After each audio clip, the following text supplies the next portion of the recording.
Welcome back to Full Circle Florida as we bring our panel back in. So you had major political earthquakes this week all around the world. I mean, America's not the only one that's going through this sort of political identity reawakening or crisis, however you want to put it.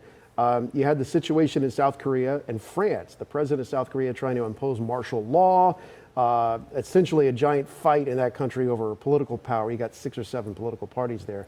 France, you had opposition politicians who toppled the government in a no confidence vote on Wednesday. Macron had to go on television in France and say he's going to stay in. This follows another major political blow up in Japan. Susan, you and I were talking about that a couple of weeks ago. What do you make of this? So what's happening in America in terms of what people want and how they want it, it seems to be playing out in other countries all over the world. I think a lot of it is driven by the technological revolution that we're in, where the communication and things are so sophisticated that you have a gap between the people who understand that, the educated, and the people who don't. And obviously, the more things change and the faster things change, the more upset people get, and they want to reverse whatever is going on. And I think that explains a lot of it. It's just things are moving so fast. And also one other element.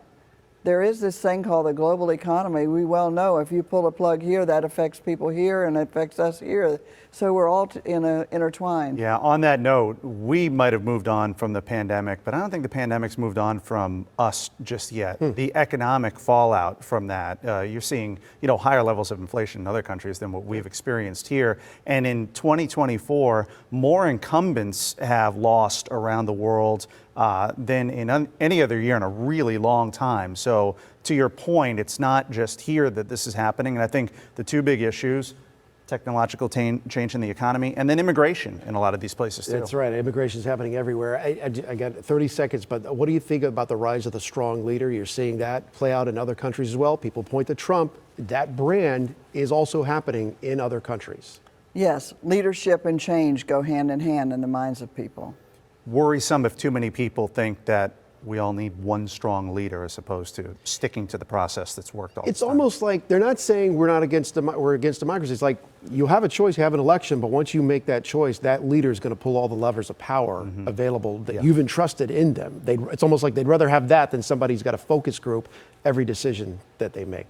Guys, thank you so much for helping me sort all this out for you at home. Next here on Full Circle Florida, pardon me, the crime, the punishment, and the ultimate bailout from President Dad. We'll get into it next.